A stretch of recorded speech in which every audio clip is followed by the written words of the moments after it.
Hi mga kapangarap, nandito na naman po tayo sa ating inabangang teleserye Ang Abot Kamay ng Pangarap.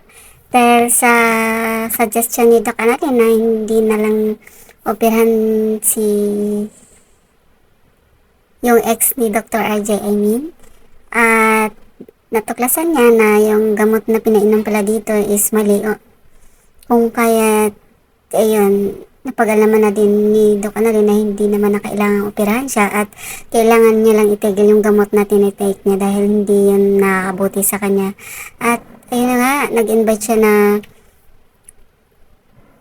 mag-dinner kasama si Doc RJ pero sinuggest din ni Doc na isama niya na yung kanyang mami.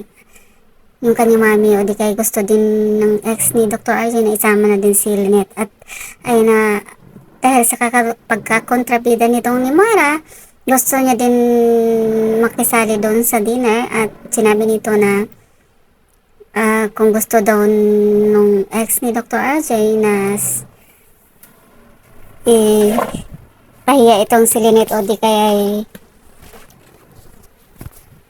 magiging mas nakatutok yung atensyon ni Dr. RJ sa kanyang ex, pupunta daw si Moira para tulungan ito. Pero nung pagdating doon sa restaurant, dahil hindi naman natuloy si Doc Annalyn, si Doc RJ lang at saka si Lynette at saka yung kanyang ex ang nandun. At ayun na nga, pagdating doon, syempre naiwang ang dalawa sa table, si Dr. RJ at saka si Lynette, kung kaya parang pumunta muna si Claire sa toilet at paglingon niya parang nakikita niya yung closeness ng dalawa. At ayun na nga, biglang gulat nila nung pagdating naman ni Moira at sinabi ni Moira na imbitado din daw siya ni Claire, kung kaya't ayun, hindi naiwasang nagkagulo doon sa restaurant, kung kaya't sinabi na lang ni Dr. RJ na hindi na lang daw matutuloy yung dinner nila at sa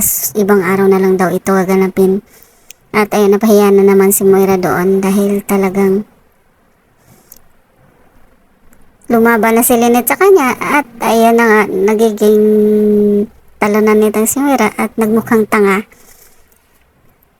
Pagdating naman sa FX, sa hospital, kung saan nandun si Dr. RJ at kinausap siya ni Claire at sinabi ni Claire na pero bago yun guys, ito naman si Lynette, kinausap ni Claire na kung wala na ba talaga itong feelings kay Dr. RJ at sinabi nito na wala na talaga siyang nararamdaman kay Dr. RJ, kung kaya ayun na nga, tuwang-tuwa itong si Claire dahil sa sinabi ni Lynette dahil may chance siya makipagbalikan kay Dr. RJ at talagang gusto niya talagang makipagbalikan sa kay Dr. RJ dahil pareho na silang single ulit. At ayun, kinausap niya si Dr. RJ at sinabi nito na bakit hindi na lang daw nila bigyan ng chance ang isa't isa dahil pareho naman daw sila single. At ayun na nga, umayag din si Dr. RJ kasi siyempre parang binabaliwala din siya ni Lynette at nag-inarte din tong si Lynette.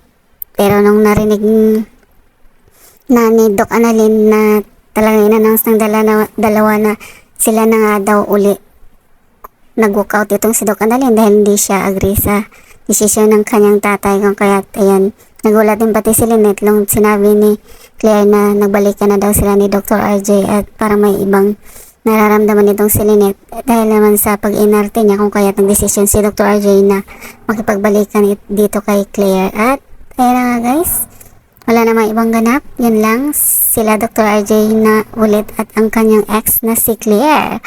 At abangan ang pagsiselos ni Lynette at pati na din si Morgana nagsiselos sa kay Claire. Baka dyan siya mahuhuli na talagang hindi nga siya si Morgana at siya si Moira dahil nag-aasta siyang ex din doon sa restaurant kung saan pinatulan siya ni Lynette. At ayun na nga po guys, mayroon namang event sa FX kung saan kasali doon si Giselle. Gulat si Moira kung bakit nandun ito at may mga kasamang mga kababayan at sinabihan niya ito na umalis ito sa FX kasi hindi daw ito parte ng Apex na. Pero sinabi ni Giselle na mula nung umupo na yung kanyang kapatid is okay na daw at pwede na daw siya ulit. magiging part ng Apex kung kahit nagulat itong si Moira at nagalit ito. Samantala, ito namang Lynette, parang salatang nasaktan at ay na dahil parang hindi niya kinaya, umiyak ito ng umiyak at sinundan ito ni Morgana at ininsulto pa ito ni Morgana dahil baba daw ng luha yung Apex. Pero hindi alam ni Morgana kung ano dahil lang bakit umiyak itong si Lynette.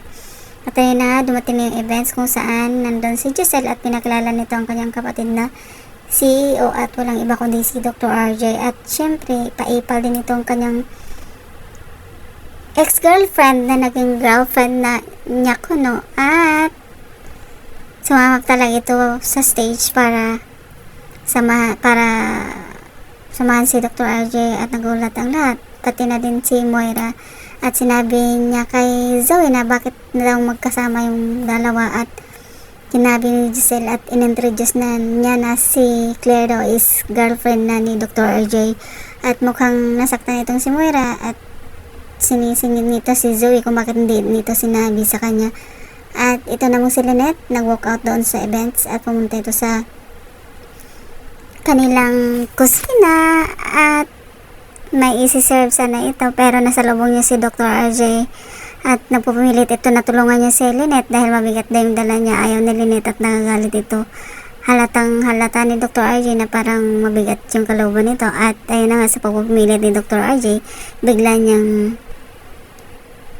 binigay kay Dr. RJ na may padabog at ayun na nga natapunan si Dr. RJ ng bit-bit ni Lynette na kung anong mang laman ng baso na dala-dala niya. At ayun na nga guys, parang halatang naiinis si Lynette doon sa desisyon ni Dr. RJ dahil isa din si Doc Ray na nagtanong kay Dr. RJ kung bakit pa dalos-dalos daw ito sa kanyang mga desisyon dahil noon ba man sinabi niya kay Lynette na makapaghintay daw siya pero bakit hindi niya nahintay dahil narinig niya mismo sa bibig ni Lynette na wala daw itong feelings kay Dr. RJ nung nasa restaurant sila kung kahit nakapag-desisyon itong si Dr. RJ na makipagbalikan na lang sa kanyang ex na si Claire. And thank you so much for watching guys. Abangan niyo ang mga susunod na kabanata. Please don't forget to like, subscribe, and press the bell button for you to notify on my next video. Thank you so much and bye!